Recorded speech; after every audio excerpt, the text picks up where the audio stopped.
I gather that the government has asked the national grid to warm up, I think the terminology was, two coal-fuelled power stations in Yorkshire that are operated by Drax as a contingency in case we don't have enough electricity in the system. And one wonders that this was not thought of beforehand. I think this is in response to the fact that the temperatures have dropped down to minus degrees, and there's a slight panic from the national grid. I assume they've reported to the government to say, I'm not sure we've got enough electricity, and we may need to have extra power. I gather also, if I've got it right, that we've been decommissioning these coal-fueled power stations, and I think these two were going to be decommissioned, but then they were held on the just-in-case principle, which on the one hand is very wise, but on the other hand, is it not ridiculous that we've had to decommission any of them anyway while we're in, let's put it this way, a transition to greener energy? One can see that just looking out the window, well, certainly where I am, the wind hasn't been blowing for several days. The sun has barely been shining for many days either. It comes out for a little bit, but the sun is very low and it's very weak where we are in this part of the northern hemisphere at this time of the year.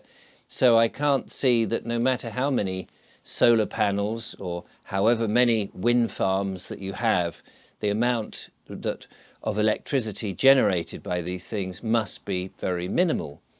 And because of that, we clearly need a much more reliable fuel source. We've not invested in nuclear. People have said it was too dangerous or too costly or what have you over the years. And so here we are, where gas is overpriced, electricity is overpriced, we're not self-sufficient, we're unable to stand up on our own, thanks to ridiculous decisions having been made over the last 20 years, all for this so-called green agenda, green planet, and all the rest of it.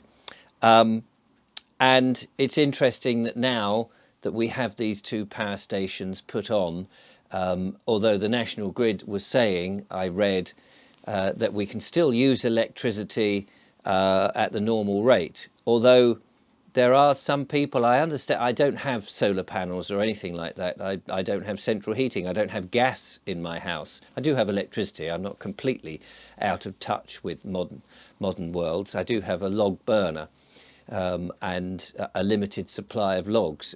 In fact, it seems interesting that so many people have panic bought log burners and installed them, hopefully correctly, because I don't want to hear of any houses that have burnt down as a result of this.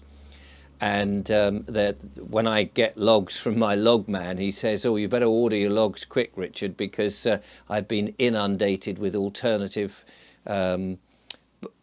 orders or extra orders that I wouldn't normally get, as people are panic buying and storing up these logs. In fact, my neighbour, I heard last night chomping and chopping away at logs, and they were hard at it, and I thought, and I saw this transit van arrive with some logs, and the chap saying, oh yeah, no, anything you can get. And I did wonder what the quality of some of these logs are, because many people might well be buying logs from dodgy people supplying stuff, green logs, which won't burn very, green logs. Yeah, for the green agenda. That's not the right kind of log, by the way. You need seasoned logs. Best to order them and stack them in the garden and just let them breathe and keep them under cover over the right period of time. Anyway, that wasn't the main point. My point being that if we're transitioning to a green agenda, which will take far longer than everybody is purporting that it will take, clearly, it's going to take longer. We need to still be burning the fuel that is reliable. We only put out 1% of the world's pollution here in the UK. And if we, as I mentioned, I think in a previous video, if during the winter we were allowing people more to burn coal and use gas without seeming to penalise them and make them feel like they're polluting the planet, we're still not going to make much difference to the output of CO2. And even then, the CO2 is actually, as I mentioned before, is required in this country to make a really greener world, greener by plants, not by cleaning the air. Now, I agree, we had in London and other cities the pollution, the smogs, where everybody was burning coal. And of course, people say, oh, but we don't want to go back to that, all the bronchial lung conditions that people had. And yes, you can look online and you'll see these sort of tablets and things that people used to suck to try and protect their lungs. We'd never get to that situation because far too many people are on a cleaner energy anyway. But and we have the technology to reduce the poisoned emissions so that we're not polluting. But when you have a winter like this, that people are potentially dying, freezing to death, having to rely on hot water bottles and jumpers, and that's it, and they're not allowed to burn coal or wood, or because houses are just not made with that anymore, and they're being told by the government, you've just got to stick on an extra jumper or live under a blanket. Well, if you're one of these people who are working from home because of the furlough business, and your company has decided actually we can save money by having our employees at home, you can't work with massive jumpers all round you and a blanket over your head. It is no way to work. You can't do your Zoom meetings and all of that nonsense. So I just don't really get it. But I'm hoping that this is a bit of a wake-up call, that actually the governments will realise that we can't just survive. It's all very well on paper and the green agenda telling us, oh yes, we'll have all this and the wind and waves and solar, it's all going to be great. But we can clearly see that with the amount of people that we have in this country, the population that we're allowing into this country year on year, those that are coming in illegally, that we're putting up in smart hotels and making sure that they're all very well looked after, while our own people, the homeless, the elderly, the infirm and the children are being told, no, no, no, you've got to sacrifice so those people in rubber boats can have a nice warm hotel to live in. That we can't possibly go on like this. We can't not use the resources that are in and under our feet that we could be digging out and doing in a transitory time, until such a time that technology really has given us something better. And I'm happy to have something better, but this transitory period where we're crossing from one older technology to a newer technology is not going to be as quick and as easy as everybody thinks. A friend of mine sent me a video of somebody sitting in a car yesterday when we had all this snow. And this was a chap who would put something on Twitter or Instagram or one of these other social media places, and he was berating that the council had not cleared the roads, and he was just sitting there moaning about this. And I thought to myself, did you put a shovel in the back of your car? Have you taken any responsibility? Do you really need to go out when the weather is like this? Are you helping, along with any other motorist, to clean the roads, to make it more passable, instead of sitting in the car waiting to be rescued?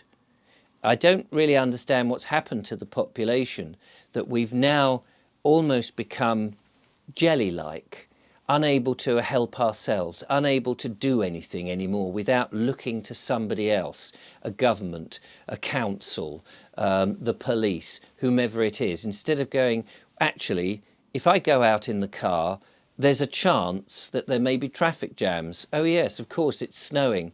I'll tell you what I'll do is I'll put a hot water bottle in there in case the car conks out when I'm stuck. I'll put a spade in there just in case I need to dig my way out of anything or help somebody else. I'll make sure I've got a coat and all the necessary bits and pieces so that I have a survival kit. I don't understand why people just think that there are services around them to help them when they go a cropper. And of course there are services that want to do that, but they're going to be, in weather like this, in cold temperatures like this, so stretched that people have got to have a little bit of common sense, haven't they? And think, what can I do to not be a burden on everybody else if I am capable, if I am able to get up and get walking? I'm not just going to sit here in my shirt sleeves with the engine ticking over, polluting the atmosphere, and wait for the council. Put on a jumper, put on a coat, put on a hat, put on a scarf, grab that spade or shovel and start clearing the road so that you and others can get past. Surely that's the way. Well, anyway, I'm hoping that this is a wake-up call with the coal fuel powered stations on standby for the government to realise, actually, we do need some of the older technology far longer, that we don't need to charge everybody so much and be reliant on everybody else, that we have got resources and that we can reduce the cost for all those people, the people of this country, because otherwise we're not going to survive. And by golly, we jolly well need to. Thank you for watching. Don't forget to subscribe. And just an end point, really, I know that some people in the comments are saying my comments are disappearing or they're not there. If you just put a link, it gets deleted. I haven't got time to, it gets put into the approval bay. I don't know why, but it does. And I have to review it.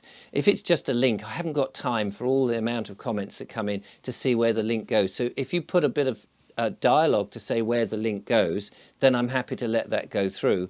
If you use bad swear words or profanities, YouTube just pulls them out and they get deleted. So I'm sorry about that. So if you've got comments that are moderate, they can be of opposing views, of course, then I'm desperately trying to, if they go into review, I'm desperately trying to put them back so that they turn up so people can see them.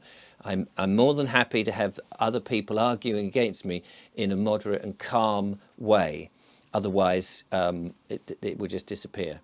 And if you want a bit of light relief from all of this and you're enjoying what I do, check out The English Couple. I'll put a link in the description. It's myself and my partner Julia. We're exploring England, but in a more light-hearted way as a couple. Just a different channel altogether. Thanks for watching. Bye for now.